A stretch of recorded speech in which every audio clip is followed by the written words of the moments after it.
Déjà, bonjour, merci pour votre invitation.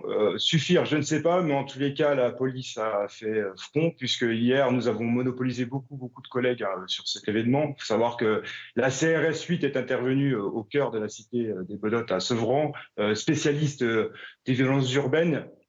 Il a fallu maîtriser. On me rapporte également que 8 personnes ont été interpellées, 6 pour attroupement armé et placé en garde à vue avec des violences volontaires en réunion, et 2 autres pour outrage rébellion sur personne dépositaire de l'autorité publique.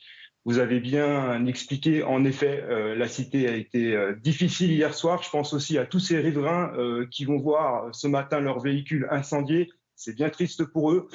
Une nouvelle fois, les policiers ont quand même tenu le front et je les en remercie. Un travail énorme a été fait hier soir et c'est très difficile en effet. Vous attendez, Jérôme Jiménez, à d'autres séquences de violence, justement, dans ces cités, dans le quartier des Baudottes? Oui, je pense que l'épisode n'est pas fini, malheureusement. De toute façon, on va faire le nécessaire. Nous restons avec un dispositif de surveillance et de sécurisation massif sur ce secteur. Et voilà, nous allons faire le travail.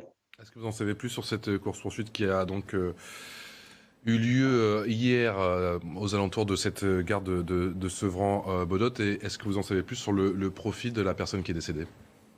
Alors, ce que l'on sait, déjà, vous avez bien raison de le préciser, la mort d'une personne, c'est toujours dramatique, je tiens à le rappeler. Maintenant, les circonstances exactes de sa mort restent à déterminer. L'IGPN, l'Inspection générale de la police nationale, est en train d'enquêter parce qu'il y a une utilisation d'une arme à feu d'un policier, et c'est toujours le cas, comme l'a précisé Mathieu Vallet tout à l'heure. Vraisemblablement, le véhicule volé identifié a été repéré sur la commune d'Aulnay-sous-Bois dans un premier temps, dans le quartier des Gros-Saules, et la poursuite, c'est fini, si je puis dire, sur un gros point de deal, la cité Bedotte, qui est vraiment connue défavorablement des services de police. Et de toute façon, à chaque fois qu'on rentre dans ce quartier, c'est ce que me rapportent les policiers de terrain, c'est toujours très compliqué. L'IGPN s'est saisi de l'enquête, c'est traditionnel dans ce genre d'affaires? Oui, à partir du moment où il y a l'utilisation d'une arme à feu pour déterminer les circonstances exactes de l'utilisation de l'arme, il y a toujours l'IGPN qui est saisi. On va s'intéresser de savoir si les conditions de la légitime défense ont bien été respectées par les policiers, et ça, c'est systématique. Est-ce que des renforts sont prévus la nuit prochaine? Vous avez parlé de la CRS 8 qui est déjà intervenue la nuit dernière. Est-ce qu'elle pourrait de nouveau intervenir la nuit prochaine? Oui, tout à fait.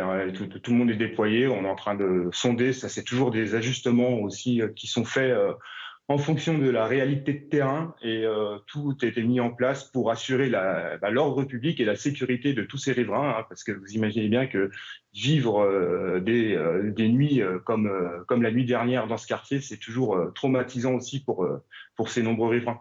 On est à 14 jours de la présidentielle. Jérôme Jiménez, est-ce que vous êtes inquiet de cette situation? On a toujours peur de ce phénomène hypothétique de contagion dans les quartiers. Nous, on n'est pas inquiets parce qu'on travaille avec professionnalisme et sang-froid. Je crois que les policiers sont courageux. Ils ont malheureusement, si je puis dire, l'habitude de cet exercice de violence urbaine qui est devenu une classique, les attaques de tirs de mortier. Et hier, je ne sais pas si vous avez eu des images, mais moi, mon téléphone, j'ai reçu énormément de vidéos et de photos qui ont été prises.